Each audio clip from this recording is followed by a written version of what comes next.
devez remplir l'enquête SLS ou OPS? On vous explique tout. Il existe deux types d'enquêtes, SLS et OPS, qui s'appuient sur le même questionnaire avec des objectifs légèrement différents. L'enquête Supplément de loyer de solidarité a lieu chaque année. Tous les locataires doivent y répondre, sauf ceux qui habitent en quartier prioritaire de la ville et ceux qui touchent l'APL. Elle permet de vérifier si les ressources des locataires dépassent les plafonds du logement social. L'enquête Occupation du parc social a lieu tous les 2 ans. Tous les locataires sans exception doivent y répondre. Elle permet de réaliser un suivi de l'occupation du parc social. Ces 2 enquêtes sont obligatoires.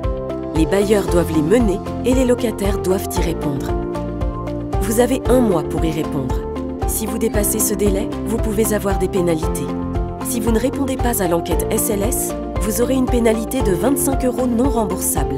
À cela s'ajoute l'application d'un surloyer qui s'appliquera chaque mois jusqu'à ce que vous répondiez à l'enquête. Vous serez alors régularisé. En cas de retard pour l'enquête OPS, une pénalité de 7,62 € par mois s'applique. Elle n'est pas remboursable. Voyons maintenant ensemble comment répondre à l'enquête. Vous pouvez répondre à l'enquête en ligne ou par courrier. Toutes les informations sur les modalités de réponse à l'enquête figurent sur le site de votre bailleur.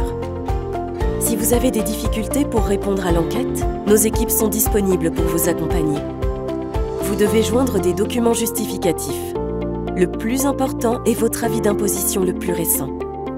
Pensez à joindre l'avis d'imposition de toutes les personnes majeures qui vivent chez vous, y compris vos enfants s'ils ne sont pas rattachés à votre foyer fiscal. Si vous ne travaillez pas, vous devrez fournir un avis de non-imposition. Pour obtenir ces documents, n'oubliez pas de déclarer vos revenus 1 fois par an sur impôts.gouv.fr. Si les ressources du foyer ont baissé de plus de 10%, pensez à joindre les bulletins de salaire des 12 derniers mois ou l'avis d'imposition de l'année précédente, en plus de celui de cette année. Vous devez également joindre des justificatifs si votre situation familiale a évolué. Par exemple, un acte de naissance ou un jugement de divorce. Enfin, pensez à insérer tout document pouvant justifier d'une situation particulière, comme la carte mobilité inclusion si vous êtes en situation de handicap. Vérifiez bien de ne pas avoir oublié de documents justificatifs à fournir avant d'envoyer l'enquête. Vous savez désormais comment remplir l'enquête SLS-OPS. Il n'y a plus qu'à l'envoyer.